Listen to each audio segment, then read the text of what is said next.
مساء الفل. كل واحد فينا محتاج يتشاف. كل واحد مننا بيحتاج يحكي ويتسمع كويس. محتاج حد ممكن ينور له لمبة في عقله تساعده على حل أزمته من غير ما يحس إن في حكم عليه أو إن هو مضطر ينفذ نصيحة يمكن ما تناسبوش. كل واحد فينا محتاج يسمع كلمة احكيلي.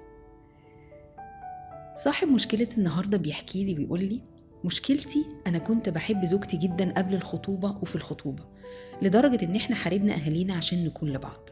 لكن بعد الجواز بفترة بقى في برود في علاقتنا لدرجة إن ما بقتش بدخل البيت قبل الفجر بالأيام، لأني ما بقتش مرتاح خالص.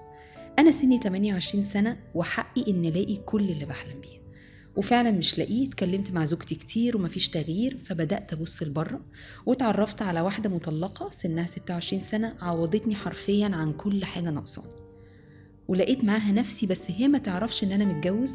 بصراحة خفت اقول لها احسن تبعد، ودلوقتي نفسي انا وهي نرتبط ببعض، وبجد مش عارف اعمل ايه. بشكرك جدا على مشاركتك لمشكلتك، وواصلني قوي الضيق او الموقف الضيق اللي حضرتك فيه. في حاجات كتير في القصة بين السطور يمكن أنا مش واصلالي أو مش واضحة، ولكن أنا هتعامل مع السطور اللي قدامي، واسمح لي إن احنا نفكر مع بعض. عادة لما بنلاقي مسافة واسعة في الحالة العاطفية عند الإنسان، بنقف عند الجاب أو المسافة دي ونقول المسافة دي جاية منين؟ ساعات المسافة دي بتكون نتيجة لنمط من أنماط التفكير اسمه all or nothing thinking، تفكير الكل أو اللا شيء. في ناس تانية بتسميه black or white thinking، أبيض وأسود، عشان الناس اللي متعودة أو متربية أو نشأت أو اكتسبت طريقة التفكير ده بتكون مش قادرة تشوف درجات الرمادي اللي في النص. all or nothing thinking تفكير مش صحي قوي، مش مفيد قوي، هو نمط من أنماط تانية كتير ساعات بتكون معوقة عند الإنسان. all or nothing thinking بالذات بيأثر على حاجتين مهمين: على مستوى رضا الإنسان عن حياته عموما بتفاصيل حياته أو باللي موجود فيها. تاني حاجة، ما بيخليوش قادر يشوف قوي مسؤوليته عن الحاجات اللي مش عاجباه في حياته دي. مثلا على سبيل المثال، جوازي ما فيهوش حب يبقى لازم ينتهي. all or nothing، يا إما يبقى فيه كل حاجة يا إما هو ما ينفعش. ما بقدرش أشوف في النص ممكن أتعايش مع ده إزاي، أحله إزاي، أبذل مجهود، أعمل إيه. كلمة مثلا ساعات بنسمعها: حصل حاجة قريفتني في أول اليوم باظ. بنسمعها كده، اليوم كله باظ. all or nothing thinking، ما بقدرش أقف في النص وأشوف إيه اللي ممكن يحصل. وبالتالي لما بفكر كده ببقى مش قادر أشوف اللي موجود، وغصب عني عقلي مركز قوي على اللي مش موجود. رسالة حضرتك فيها مسافة واسعة في حالة عاطفية ما بين حب جامد قوي قبل الخطوبة وأيام الخطوبة لدرجة إن إحنا نحارب الأهل، لبرود شديد بعد فترة من الجواز لدرجة إني مش بروح البيت. عادة ده صعب قوي يكون مسؤولية حد واحد، وفي أحوال كتير دي بتكون مسؤولية مشتركة بين اتنين.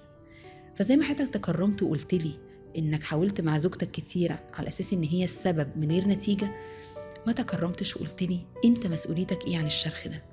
إيه المجهود اللي أنت حاولت تعمله عشان تصلح ده؟ النقطة التانية في سطور حضرتك فكرة إن أنا من حقي ألاقي كل اللي بحلم بيه. الجملة دي برضو ممكن توريني all or nothing thinking. لو ما لقيتش كل اللي بحلم بيه يبقى أنا مش لاقي حاجة. ولو إحنا عدينا الجملة دي على الواقع، صعب قوي حد يبقى من حقه أو إنه واقعين يلاقي كل اللي بيحلم بيه. هتفضل الأرزاق متقسمة بين الناس ومتقسمة جوه العلاقات بين الناس، وهيفضل دايما في حاجة محتاجة أتقبل إنها مش موجودة، وحاجة أقدر قوي إنها موجودة. ولو ده ما تحققش في العلاقة الجديدة اللي حضرتك فيها، هيحصل النهاردة أو بكرة أو بعده إنك هتلاقي حاجة برضو ناقصة أنت مش بتحلم بيها. في الحالة دي هنعرف نواجه ده، ولا هنطلع لعلاقة تانية عشان نلاقي كل اللي بنحلم بيه برضو؟ فلو حضرتك تسمح لي أشاركك المشكلة اللي انت فيها دلوقتي، إنكوا عايزين ترتبطوا وهي مش عارفة إنك متجوز، مبنية أصلا على مشكلة غير محلولة، إن إحنا لسه ما واجهناش العلاقة اللي في البيت وقررت أنا هستمر فيها وأتعب عليها وأتمسك بيها، ولا هنهيها بما يرضي الله قبل ما أطلع بره البيت. عشان كده أصبحت مشكلة مركبة. فالأفضل في الحالة دي إني أرجع بالترتيب، أحل المشكلة الأولى الأول جوه البيت، وبعدين أطلع أحل المشكلة اللي بقت عندي بره البيت. والله أعلى وأعلم.